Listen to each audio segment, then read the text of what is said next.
यह न विचाल्यते गुणाः वर्तन्ते इति एव यः अवतिष्ठति न इंगते। उदासीनवत् आसीनः गुणैः या न विचाल्यते गुणा वर्तन्ते इति एव यः अवतिष्ठति न इंगते।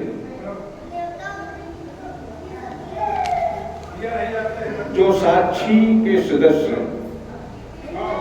जो साक्षी के रूप में, यानी जो साधक, ये साधन ज्ञान मार्ग का ही है कि जो साक्षी के सदस्य स्थित हुआ गुणों के द्वारा विचलित नहीं किया जा सकता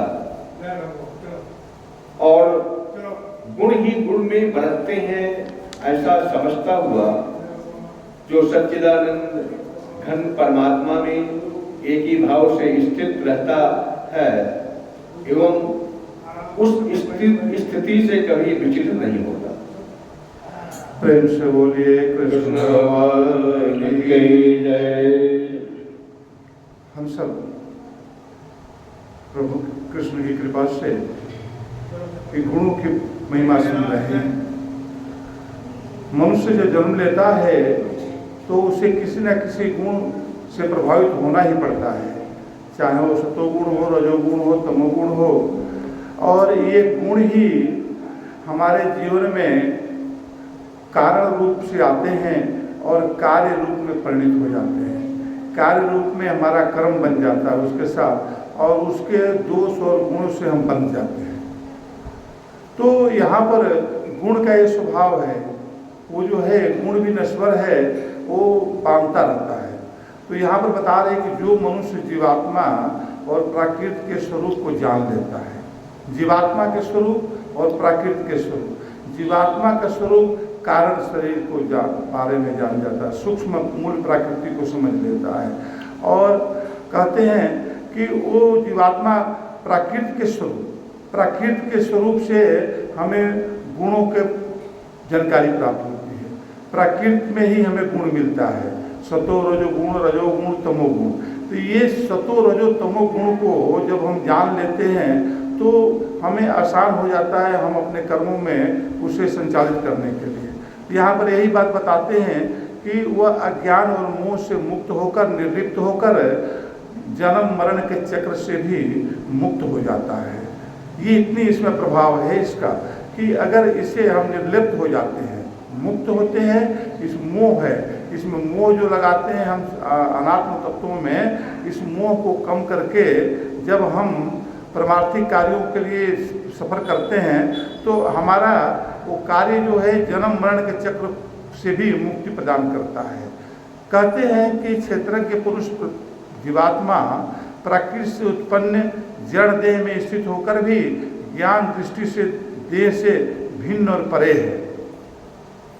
क्षेत्रज्ञ यानी कि परमात्मा ब्रह्म जो है, ये प्राकृत के अंदर समाहित होने के बावजूद भी, उसमें संचालन करने के बावजूद भी, वो ज्ञान दृष्टि से जब हम इसको देखते हैं, समझते हैं, तो ये पता चलता है कि ये देह से भिन्न है, देही जो है देह से अलग है, मैं जड़ देह नहीं हूँ। हम लोग ये सोचते हैं ये जड़ देह है, यही मैं हूँ, यही सब कुछ है। हमारा शरीर के ऊपर जो हमारा ध्यान केंद्रित होता है तो यही भाव से केंद्रित होता है। कहते हैं कि मैं सच्चिदानंद स्वरूप परमात्मा हूँ, मैं देह नहीं हूँ। और देह पर जो ममता लगाया, मोह लगाया, उसको जीवन में अंत समय में निराशा ही हाथ लगी। तो यहाँ पर बता रहे हैं कि हम सच्चिदानंद, सत्य चित आनंद, सत्य भी उस सत्य के संग हमको करना है, सत्य चित आनंद, वो आनंद से भी परिपूर्ण है। सत्य हो, चित हो, आनंद ना हो तो आदमी को उसके प्रति आकर्षण नहीं होता है, क्योंकि हम रजोगुण में या तमोगुण में अपने जीवन लीला को जब चलाते हैं तो उसमें हमें आनंद की खोज होती है, आनंद में ही सुख है, आनंद में ही शांति है। तो उस आनंद की खोज के लिए आत्मा का ये स्वभाव है कि वो आनंद को प्राप्ति करने के लिए वो व्यग्र रहता है। और कहते हैं कि ऐसा ज्ञानपूर्ण दिव्यानुभूति होने पर मनुष्य कृतार्थ हो जाता है, क्योंकि हम हम जो है अगर अंधेरी कोठरी में ही जिंदगी गुजार डालें अपने जीवन का और एक मोमबत्ती या एक कोई दीपक के सहारे, तो हम कोई महान कार्य नहीं कर रहे हैं। सूर्योदय हो चुका है, सूर्य आगे निकल आया है और हम उस सूर्य को प्रभाव को जब हम अपने अंदर ज्ञात करते हैं तो हमें वो दीपक की रोशनी जो है हमें तुच्छ लगती है।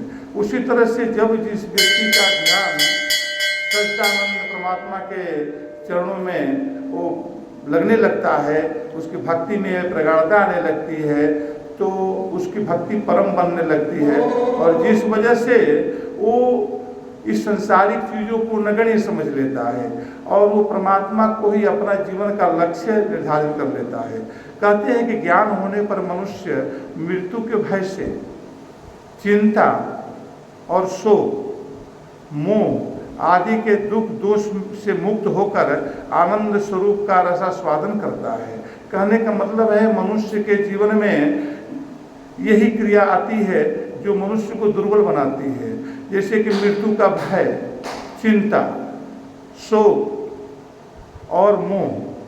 तो कहते हैं ये दोष दुख का दोष है और इससे मुक्त होकर ही हम आनंदामृत में का प्रवेश कर सकते हैं और आनंद का रसास्वादन कर सकते हैं। यही बात लेकर आगे बता रहे हैं।